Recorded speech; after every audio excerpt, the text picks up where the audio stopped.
the game, cause see the boxing voice.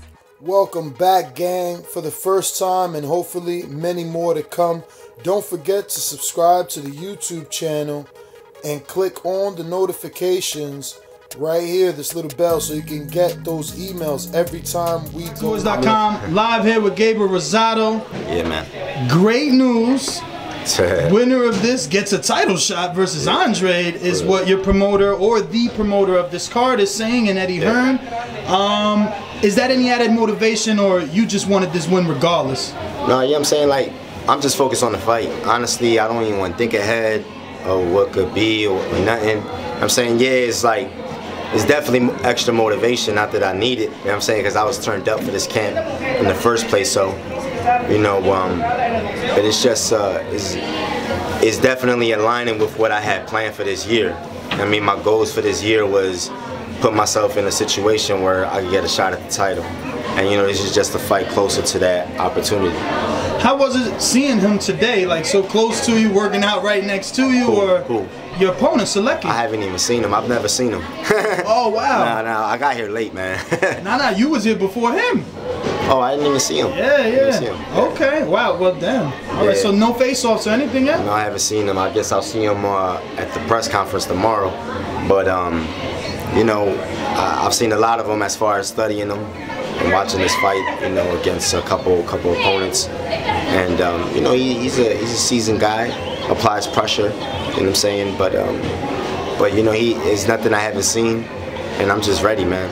Is this a fight where you can outbox this guy? Do you have to stay on your toes, or is this a fight where you got to make him uncomfortable?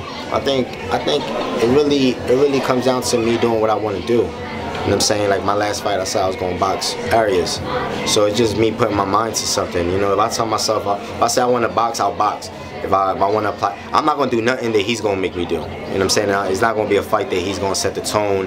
And I mean, I'm going to do whatever I got to do to set the tone on how I want it to be. If it's going to be boxing, or if I want to apply pressure, you know, and the way you do that is mentally, you have to prepare yourself to do that. You know what I'm saying? You can't go into a fight and allow a guy to dictate how the fight goes. You know what I'm saying? You put yourself kind of like on the back burner when you do that. And you know, that's just with experience that I know. So, you know, going into the fight, I just want to set the tone on the kind of pace I want it to be. So you mean you're gonna dictate that pace? Yeah. He's gonna, you know, fight on your beats. Yeah. So, you know, if I want to box, I'll box. If I want to apply pressure, I'll apply pressure. It's gonna be a little bit of both. You know what I'm saying? I'm a seasoned fighter. You know, we've definitely worked on the game plan, but at the end of the day, we work on making adjustments as well. And kind of, you know, seeing if this favors us, we work on that. If this favors us, then, you know, the jab is working. If the right hand is working, then we just, you know, we milk that. So, you know, I think that just comes with experience. How do you make a pressure fighter fight to the beat of your drum? How do you stop him from coming forward? I mean, stop signs. I mean, when he want to come forward, you stop him with a stiff jab, or you stop him with a right hand, or, you know, counter shots. It's chess, you know what I'm saying? So, especially if you can keep a guy honest, and I definitely punch hard enough to keep a guy honest. You know what I'm saying? I'm not specifically known as a KO artist, but I hurt opponents. I've stopped guys, durable guys. Brian Vera knocked them out. Soto Carraz knocked them out. You know what I'm saying? Luis Arias, I had him hurt more than Danny Jacobs had him hurt. You know what I'm saying? So, you know, if you're sleeping on my power, that's a mistake. You know, I could definitely put you and get you hurt. What do you think Sulecki does right, in your opinion? You know what I'm saying? He's, you know, I think what he does best is he's in good condition. You know what I'm saying? His stamina. You know what I'm saying? But as far as skill-wise, you know, it's nothing special. But you know, he's definitely a guy that's gonna come in good shape, and you know, you can't sleep on him. You know what I'm saying? So, you know, we ain't sleep on him, man. We worked hard. We did everything we had to do. You know, camp wasn't going so great in Philly with the bad weather, so we went to Los Angeles and did the last 4 weeks in LA, and you know, that definitely switched the tone of the training camp, you know, and it worked out for us. To a more positive one? Yeah, because you know, the weather was bad. You know, when I don't like to run on treadmills, I like to run on the road.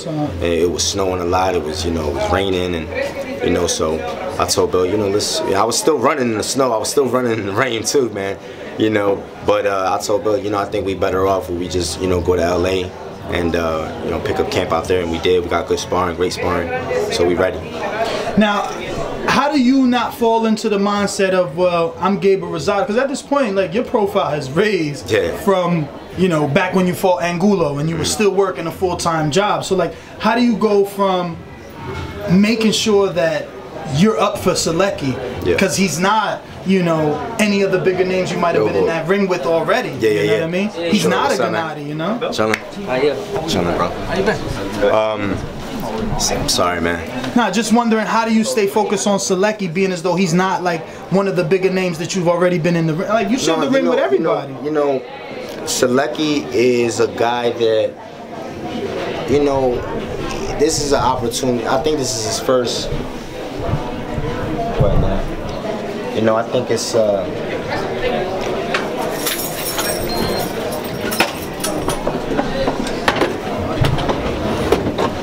You know, who knows, man? You know what I'm saying? He's been in this position before, as far as fighting somebody in their backyard. You know, he fought Jacobs in New York. I think this crowd is definitely going to be a lot more hostile. You know what I'm saying? It's going to be a lot more amped. You know what I'm saying? And you know, I'm so focused on what I want to accomplish in my career and what I want to leave behind, my legacy, as far as I want to become a world champion. And it's right there. I'm still fresh, you know what I'm saying? I'm smarter, I'm wiser, I'm stronger. You know what I'm saying? Like, for me to have the type of career I had and still be here standing 13 years says a lot. So, you know, I'm looking at it like, man, this is just another man in front of me. I'm not putting too much stock on it. I'm just saying this is another man in front of me who's who wants to stop me from getting to my goal. And I'm not gonna let that happen. How durable of a fighter you think he is in terms of like punch resistance? Is he a guy you think you could knock out, or is this more of a decision? Yeah, you know, in boxing anybody can get hurt. And I'm saying, I think it's just about being smart in how you set it up. You know what I'm saying? I think Jacobs had the opportunity to do it. I think Jacobs kind of abandoned his smart game plan and kind of was maybe loading up too much. You could definitely see that Jacobs knew he was stronger, he knew he was bigger, he knew he could punch harder. And sometimes you get caught up in that trying to bully a guy mode, and your shots are probably too wide, too hard. And I think that's the mode that Danny got into in that fight, and it's what kind of played to Sulecki, where, you know, it went the distance. Where, you know, I think if he would have been a little more smarter and set the shots up, probably got Sulecki out of there. So it's just about being smart, man. Just not, you know. I definitely feel that you know, I don't know the man, I haven't seen him in person. But I believe that I'm going to be a much stronger and bigger fighter than he is. Initially with this fight, obviously you had Jason Quigley as an option, and the other Irish guy from the UK signed in Matchroom, Sullivan? Sullivan. So was there any difficulties in reassessing things and putting your mindset on Sulecki, being as though you already thought you were fighting one of those two guys? You know, honestly, when I heard that the other guys were turning down the offer and Sulecki was willing to take the fight, I was excited, because I said, you know what, I think he's better than all those other guys that they had lined up anyway, and that's just going to bring out the best in me. You know what I'm saying? So, you know, the way I really look at it, you know, if you look at it on paper, they gave me a loss to what's his name? Murray. And the draw with Arias. But I think the fans and me and my team, we feel like we coming off a 3-fight winning streak. So we feel like we got a momentum going on. Because I feel like I did my job and I beat Murray. I feel like I did my job and I beat Arias. And then we knocked out Tapia. So we got a good momentum going in to this fight, man. So I think you're just going to see a much better fighter, you know, going into this fight. What's the difference in this camp compared to those last three? I think me and Bill, more time, you know what I'm saying, picking up a rhythm, and just understanding each other, and yeah, I mean, we've been together for years, man. So I think in this camp, man, like, we see the opportunity and what our ultimate goal is to become world champions, and we just locked in. Feel me? Well, Gabe, man, I want to thank you obviously for the time. You've always taken care of the boxing voice, man. Wish you the best of luck on Friday night. Thanks, brother. And we'll see you for the weigh-ins. Thank you, man. Appreciate it. If you enjoyed the video, feel free to hit the like, subscribe, and share. as always, if you want to support us to the next level, head over to the patreon.com/ThaBoxingVoice. We have tons of exclusive from Border Wars, Entitled, betting shows, the list goes on and on and on. But in addition to that, if you guys have questions for fighters, trainers, and promoters, this is where you can submit them. We will run out, get these questions answered, and put it back on the show just for you guys. Appreciate it. Peace.